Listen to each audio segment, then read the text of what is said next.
ఎన్నికలకు ఇంకా కేవలం 4 రోజులు మాత్రమే సమయం ఉంది. కాబట్టి గతంలో చంద్రబాబు నాయుడు చేసిన మోసాల గురించి మీకు ఒక్కసారి గుర్తు చేయడానికి వచ్చినాం. గడిచిన 5 సంవత్సరాలలో జగన్మోహన్ రెడ్డి గారు చేసిన మంచి గురించి మీకు చెప్పడానికి వచ్చినాము. దాదాపుగా 20 కోట్లకు పైగా సంక్షేమం రూపకంలో మీ అందరి అకౌంట్లలో వేయడం జరిగిందమ్మా.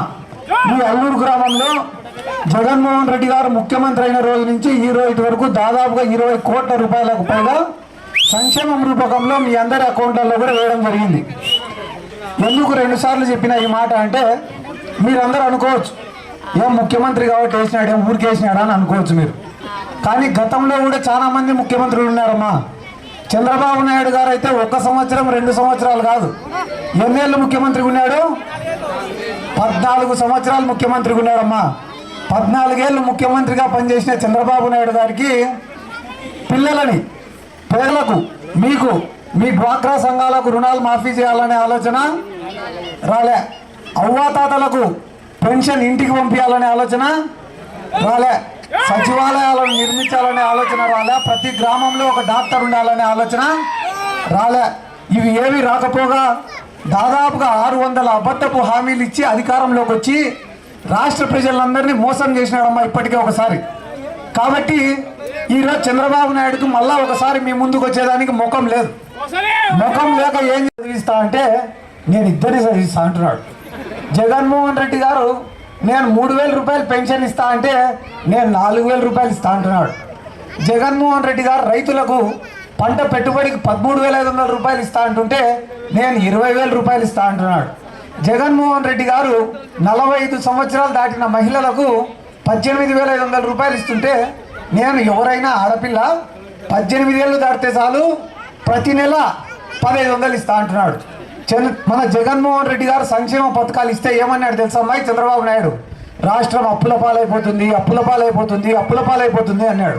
మళ్ళీ ఈయన సంక్షేమ పథకాలు ఇస్తే రాష్ట్రం ఏమైనా అమెరికా అవుతుందా? అంటే ఆలోచన చేయాలి కదా.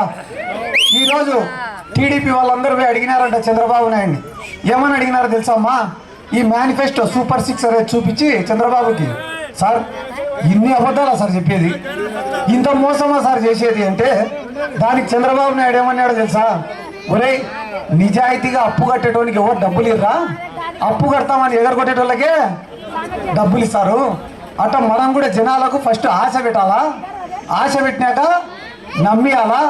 ఒక్కసారి నమ్మి ఓటేసినారనుకో వాళ్ళ గొంతుకు ఎలాంటి ఆనట. ఏ నాయకుడి బొమ్మ ఉంది? ఏ నాయకుడి బొమ్మ? జగన్మోహన్ రెడ్డి గారి బొమ్మ, ఫ్యాన్ గుర్తుంది. ధైర్యంగా వచ్చినాం, నిజాయితీగా వచ్చినాం. మాకు అవకాశం ఇస్తే ఇంకా ఎన్నో గొప్ప కార్యక్రమాలు చేస్తామని చెప్పి మీ గ్రామానికి వచ్చినాం. కానీ టీడీపీ వాళ్ళు ఫస్ట్ టీడీపీ కండువా, దానిపైన బీజేపీ కండువా, దానిపైన జనసేన కండువా. బైరెడ్డి రాజశేఖర రెడ్డి కానీ గౌరవ్ వెంకటరెడ్డి కానీ అందరూ ఉండేది ఏ పార్టీలో? టీడీపీ పార్టీలో. గత 30 సంవత్సరాలుగా తిట్టుకునేది వాళ్ళే, కొట్టుకునేది వాళ్ళే, చంపుకునేది వాళ్ళే, ఒకరిపైన ఒకరు కేసులు పెట్టుకునేది వాళ్ళే. మళ్ళీ ఈరోజు అందరిపై వాళ్ళు ఎందుకు చేరినారో తెలుసా అమ్మా? సైకిల్ పార్టీలో ఒరే ఉండే డబ్బుని మొత్తం జగన్మోహన్ రెడ్డి పేదోళ్ళకి పంచిపెడితే నీకు నాకు మిగిలేది చిప్పేరా.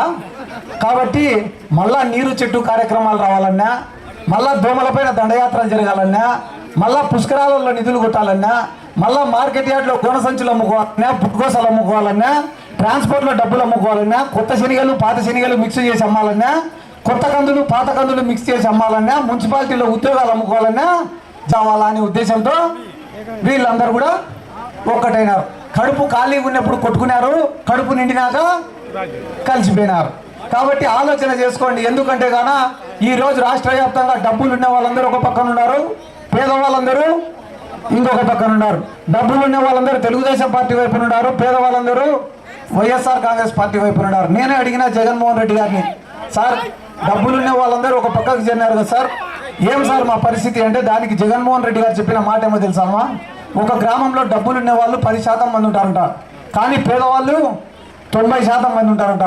ఆ 90% మంది వైఎస్ఆర్ కాంగ్రెస్ పార్టీ వైపు ఉన్నారు, ఆ 10% మంది టీడీపీ పార్టీ వైపు ఉన్నారు. మీరందరూ మా వైపు ఉన్నప్పుడు అటువంటి వాళ్ళు ఉంటే ఎంత, లేకుంటే ఎంత. Please subscribe .news.